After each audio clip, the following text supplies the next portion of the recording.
welcome to another episode of Financial Fridays. I'm Amber. I'm Alisa, and I'm Mario from LMCU. this is our guest for today, and we are going to be talking about mortgages. Yes. So I'm excited to talk about this because you have a lot of experience, and we have a lot of experience from the client's perspective of, what does it look like for a client to start the process, and so we want to talk about all of those things. Awesome. Yeah. So thank you for bringing your expertise. Thank you Yes. for your time today. Thanks for as having well.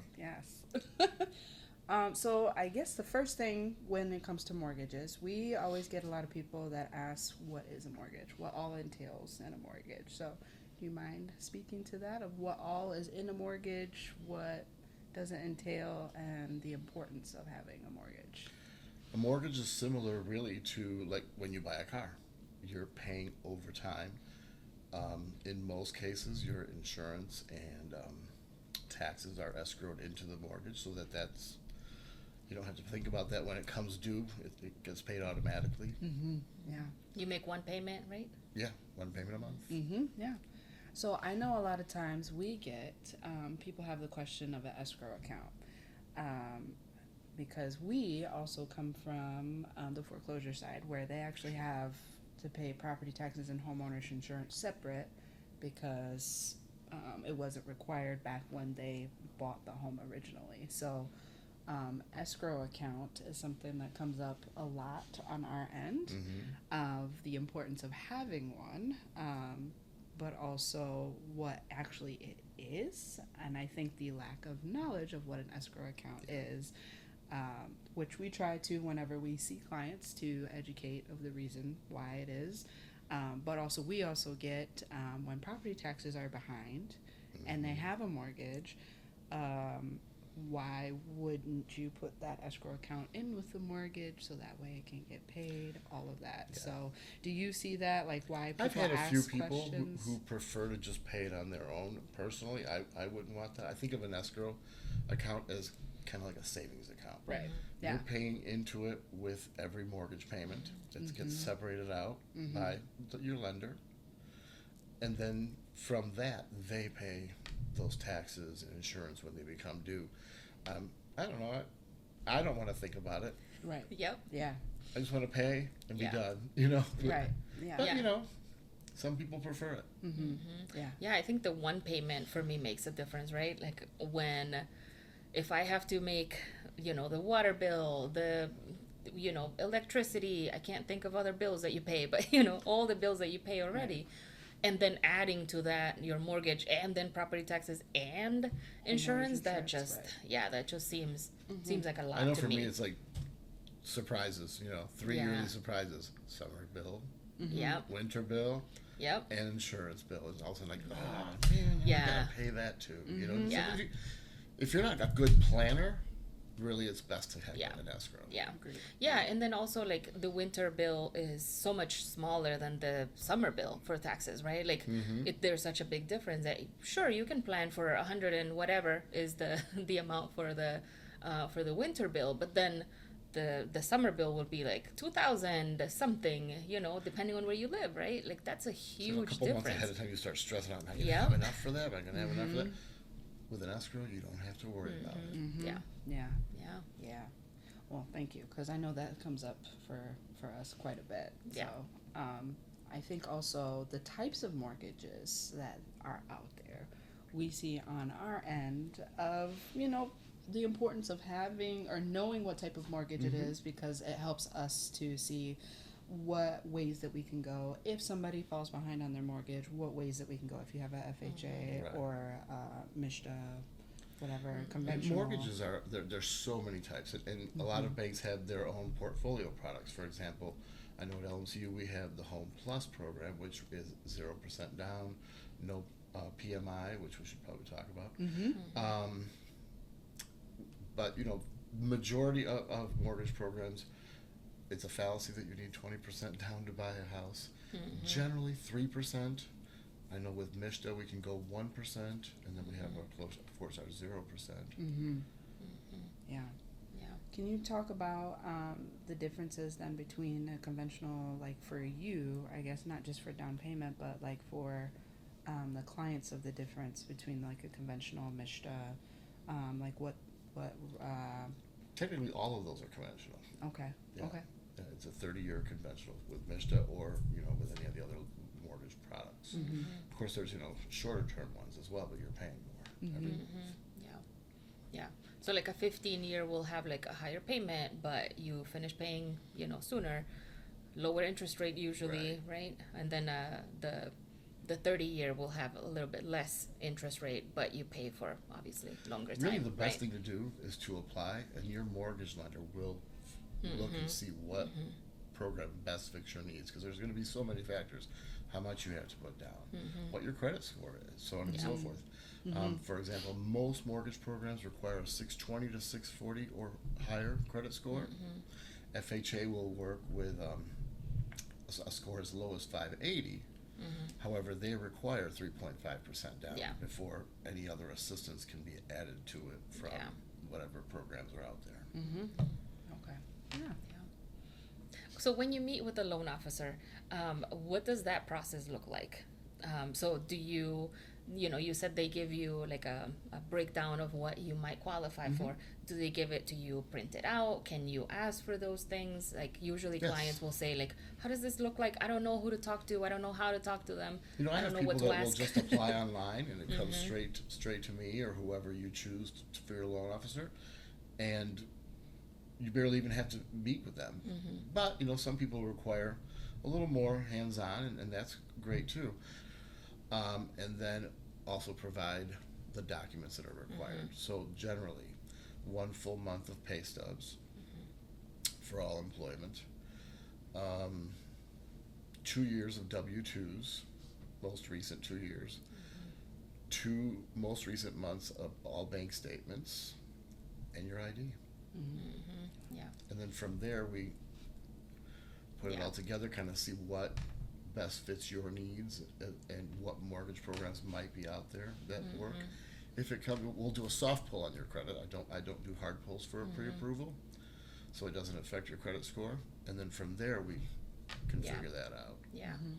And if you say, I think this is the product that best fits what you need, but these are the other options. If the client say, you know what, I really want to make a higher payment because I'm gonna have my income is gonna increase Sure. in 3 months, so I really do want to sign up for like a higher payment, as long as it's a better program. Well, debt to income is where that comes in. Okay. Generally, you want your total debt to income right around 45% or less. Or less. If your debt to income is comes in lower than that, then maybe a higher program would be better for you. Or just take that for now, and then as you're able to, Yeah. make payments, Yeah, like make additional extra payments. payments. You just have to specify that it goes toward the principal, Yeah. and not the interest. Yeah. Yeah, that's a good point. Yeah. Do you deal with refinances a lot or not really? Currently, I guess. I can, but I don't get a whole lot of them. Oh, okay. Okay. Not yet, anyway. Yeah, because usually, when people sign up for a mortgage, and it might not be the ideal mortgage that they want, they also could, like have it for a few years and then say, Absolutely. you know what, I'm really ready for a better program. My income is better, my whatever credit score is better. And when people purchase from LMCU, we keep track of those interest rates. And Yeah. if something goes down considerably where it Yeah. looks like it might benefit you, you'll get an alert. Yeah, I feel like we get a lot of people that will be behind on their mortgage because it increased, and they, weren't aware that it was going to increase. And Right. I feel like when we teach class, and I know that a lot of organizations do this too, when we're teaching the class to get you ready to buy a house, they'll always mention like this is always going to go up. Like most likely, it's never Taxes, gonna insurance. yeah, taxes and insurance will always go up. So be ready for that increase. Yep. And I feel like if people are not educating themselves before, then they are always surprised by that increase in the first, at least the first few years, right? Right. And, Yeah. and if it's something that you can't afford, a lot of times you can call your institution and have them spread it out Oh, okay. throughout the year. Yeah, that's good to know. Yeah. So, question then, because you've been in this for a while now. some do's and don'ts when coming to a lender. So what not to do when you're in the process of buying a home. I'll tell you what my top don't do right now is, because we've been having that issue a lot lately, is no cash deposits. If you plan on using those funds toward your mortgage transaction, whether it be down payment or closing costs, whatever, do not deposit cash into your bank account, because you will not be able to use it. Yeah. Yeah. That's a federal regulation. Yeah. You gotta explain it every time, Yeah, right? so anything you deposit, just make sure that you can have a paper trail. If somebody gives you a gift, make sure that you get a gift letter template from your lender that person can fill out and get that as a check or money order, then deposit it. But Yeah. no cash. Yeah. It just messes things up bad. Don't get into any new debt since your credit report was run. Don't get behind on paying any bills during that time. Yeah. you Yeah. know. Yeah. How about some do's? I was gonna say, listen to your lender. That's like You the know what? one thing that people are like, I gotta do this, and I'm like, you have to do this. You know, I'm not gonna lie, it's quite a process. You know, it's from beginning to end. It's quite a process. You have to definitely keep up, as you go along with new pay stubs, this, that, the other thing. Just be sure to listen to your lender, your processor at your lender's processor, and do everything they tell you within a good amount of frame time. Yeah. Yeah. Yeah, and I always tell people when we do class, we always say, if we have a little class, it's not really the official home buying class, but we do have that, and we talk about, like, don't make any changes to your credit, right? If you do make changes, that they are whatever your lender told you to do. So if close a credit card only when your lender Right. tells you, oh yes, you should, right? Because this is a crappy credit card And or switching whatever. jobs. That's what I was Don't talking Yeah. switch jobs. Yeah. Yeah. If you're going to make any kind of life change, Yeah. talk to your lender first so that you can figure out the best. Sometimes you can't avoid it. You're going to switch jobs, Yeah. but talk it through so you can make the choice the right way. Yeah. Yeah, and if you're switching jobs, that it's a better pay, and Yeah. that Yeah. that it makes For sure. it makes sense to for your situation, right? Yeah. Now, a lot of people ask, there's so many contract type work now, Yeah. Uber, Yeah. Yeah. Instacart, all of that stuff. So those kinds of employment don't count. We can't count that income unless you've been at it for 2 years. Oh, Because okay. it has to be, we have to take a 2-year average of Yeah. what you earned on Yeah. those. So always, if you're planning on buying a home and you do that type of work, plan ahead. Self-employment. We have to take what's on paper. So, I know a lot of people like to, save on their taxes and whatnot. So let's say you show that you made $60,000, but 40,000 of that you claimed as expenses. Well, you made $20,000 on paper, and that's what Yeah. you have to count. So that can, those kind of jobs require more planning to make sure that you're, Yeah. planning ahead for that. I can see that also for like part-time, like people doing Part-time that for is the same part-time, thing. and it has to be for 2 years 2 as well years. too. Yeah. Yeah. And overtime too, right? Bonuses, Oh, overtime, yes. all of that. We have to count a 2-year average for that generally. Yeah. Yeah. Yeah. You said for the LMCU program, you have to, like, it can be from 80 to 120% of area median income. For the LMCU homelessness program, it could Yeah. be from 80 to 120% area median income. So if you're under 80%, you get $15,000. If you are 80.1 to 120, it's $10,000. Okay. Right. Still a Now- huge help. Yeah, just for a one-person household, 120% cap is 89.9. Yeah. That Right. covers a lot of ground. So that's a It lot. does. Yeah. Yeah. Yeah. That covers a lot of people, most of the people that I know. Yeah, for sure. Me too. Yeah. Yeah, that's awesome. And then there are some other programs, right? If you, I don't know if you know or if you work with the City of Grand Rapids program or like, is there, I don't know if there's a Kent County. I don't think there's a Kent County. There, I don't know if I I don't can know. count it, Okay, but the okay. city of Grand Rapids is 7,500. It varies depending on Okay. if you're already getting other assistance, and there's a lot of variables on that one to work through. They require an FHA appraisal, all of that sort Okay. of thing. I also keep tabs on all the other programs that are coming out throughout the year, and I start getting people Yeah. ready ahead of time. Most of them start early and late spring. Okay. So we'll take last year, for example, because this could change into going into the new year. Sometimes they go up, and I'm hoping they continue. Right. Yeah. Last year there was the, what did they call it? They changed the name. The Launch Program. And that Oh, was okay. for households under 80% area median income, and that was $20,000. Okay. And then they had the Home Boost a Right. couple months later. Those are all for the Federal Home Loan Bank of Indianapolis, so Oh, they're okay. available only in Indiana and Michigan. For that one, you had to be under 120% area median income, and you had to be a first-generation homeowner. Okay. So, for example, your parents Yeah. could never have owned a home, and then that was $25,000. Yeah. The beauty of that is all of these are combinable. You know, Yeah.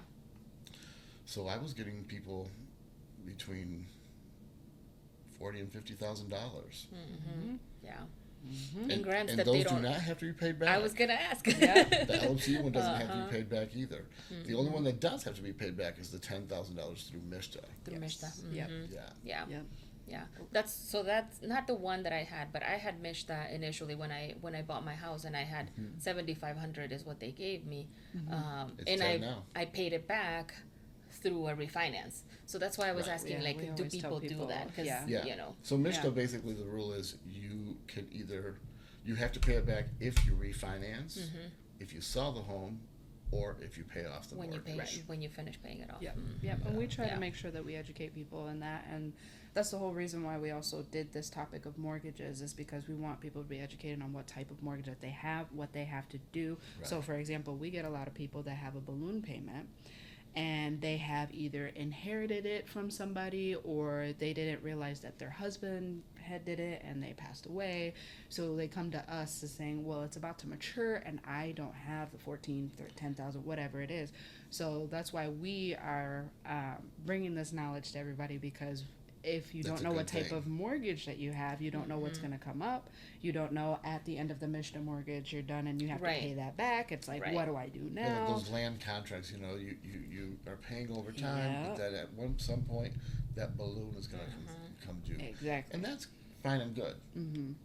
But let's say during that time, you lost your job, or your credit score went Yeah. down. Yeah. You know, how are you going to get it? Because at that point, you're either going to have that balloon payment, or you're going to have to Right. get a new loan. Exactly. So Yeah. that's a scary thing about balloon payments. Yes, but we always, that's why we're doing this as well too, because the differences between the mortgages make a whole lot of sense for the homeowner to know, but also for us to know, because if we ask them, sometimes they don't know. They don't know what type of People should ask questions. Oh yes, Yeah. but Yeah. in the mortgage process, you know, with the million things that you have to Yes. sign and ask, that's one of the questions that a lot of people don't ask. What type of mortgage did I Right. get?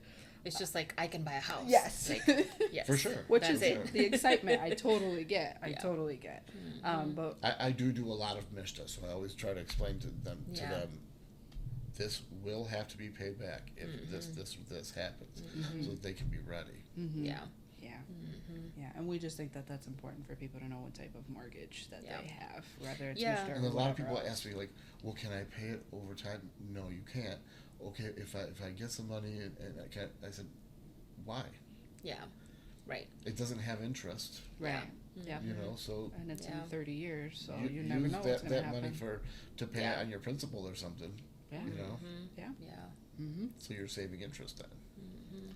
But Yeah. the mission doesn't have interest, so you'll pay it back if either of those 3 life events happen. Right. Yeah, we always, you know, when Amber was talking about like the foreclosure side of things, right? When somebody comes in and they don't know what mortgage they have, the only reason why we need to know that is so that we can get the appropriate assistance for them, right? Yes. Because Right. sometimes, like people might have more options with the federal loans than they Yes. do with a conventional Yes. or a different And type of we've had conventional. to advocate with Yeah. the federal, so if they have an FHA, we're able to call HUD and be like, hey, we need to escalate this. So that's why on our side, it's always good to know that, but sometimes they don't know. So Yeah. You know, the beauty of FHA is that they'll work with someone whose credit maybe has a little mud on it. You know, Yeah. yeah, maybe has some late payments in the past, things like that. Their credit scores, you know, a little on the lower side, but yeah. it has its advantages. Can you talk a little bit about student loans and how that affects Yes. your ability or That's a inability huge to buy? thing right now. I have that a Yeah. lot. Okay. I mean, I'd say like 80% of the people I work with have some kind of student loan situation. So with student loans, if you're on a payment plan, that's great. That's really the best way to go, because then we know what you have to pay every month. A lot of people's student loans are at where they don't have to make a payment right now. So you know that in your mind you get to thinking like, well, I don't have to make this payment. I don't owe it. I don't owe it. I don't owe it. But you do. Yeah. Right. At some point, that payment is going to be, you know, have to be paid. Yeah. So generally, we have to count a percentage as a monthly payment, which Okay. depending on what mortgage product. I'm not going to get into the logistics because it won't make any sense. But some mortgage products, I have to count 0.5%, and others, it's a whole 1%, Okay. which ends up normally being more to count this phantom payment Yeah. than what it would be if you actually had a payment you had a plan. payment, So I do try to tell people to get, if I see a lot of debt there, that's going to affect their debt to income because of the Yeah. student loans, I try to get them to get on a payment plan. There's a site that they can go to. It's a nonprofit that was created by a woman in Michigan that helps people get on a payment plan. It's at myloansense.com, MYLOANSENSE.com, Okay. which is a good option. Yeah, so that's good to have like some resource for it, because I feel like most of the time people don't know how that's gonna affect Right. them, and yeah, like you said, you They know, just they in forget their about mind, it. They don't Yeah. think about it. I mean, Yeah. that's just Yeah. common sense. I Yeah. mean, yeah. If I have a zero payment, I'm gonna forget about it. Like, Yeah. Yeah. you For know. sure. Especially if Yeah. you're not looking at that credit report all the time, you know. Right. Mm-hmm. Yeah. I will say now I have gotten notifications on from unemployment from back in 2020, where a lot of people now supposedly owe because they gave out too much, right, to people for unemployment. So now they waived it for paying back until this year. So like as of September 12th or something, they're going to be now supposedly garnishing. Thanks for letting me know, because I Yes, haven't had that it situation pop It up will yet, come but up. I I don't probably will. know. They Uh-huh. said after September 12th, you're going to see the amount that you owe, and you can apply for a waiver of hardship, and you have only a certain amount of time. But that's going to affect a lot of people when coming to This is even good to mortgages, know. This is because good it to know. will. It will It will report come on up. your credit report. It will. Yeah. Yeah. So just be aware If that you're one that of those is. people who received that, Yeah. start thinking about it now. Yep, Yeah. because it has, they gave us 5 years, of whatever grace period, but now that has been lifted, just like student loans were lifted, that grace period of not, actually Yeah. doing that. So Yeah. now they're doing the unemployment. So if you were supposedly overpaid during that time, Yeah. they're going to start garnishments here pretty soon. I'm assuming within the next year, but now is the time period to submit a waiver of hardship if for whatever reason that you can't pay. Yeah. So Good to know. yeah. My advice is generally, if you're planning on getting a mortgage, just sit back, think of your situation, and know that you're going to have to prove, like, if you have child support, we're going to need the original court order and the docket showing that you've gotten those payments for at least the last 6 months, things like that. Social Security, we're going to need that award letter that shows how much you're getting. Yeah. Everything you that about your income, you're going to have to back up with proof. So start putting all that together. Yeah. I think that's a good introduction to what we wanted to. A good like Rounded, yeah. a little info session, right? Yeah. And yeah, if things come up, people can type it in the little comments, and we'll get to you at some point. Yes, And definitely. if you want like what is it called, like a message to us, like it will always get to us, and we'll respond as we can. And yeah, And you have no. my info. If anybody Yeah. has questions, always Yes. feel free to reach out. Definitely. Mario, thank you so much for Yes, thank you. taking the time to do this and, helping Glad to us be with here. this. You guys do a great job. Yeah, thank you. Thank you. Make sure you like, subscribe, and follow us on Facebook, YouTube, and Instagram, Instagram LinkedIn. and LinkedIn. Thanks for joining us, Thank everyone. you.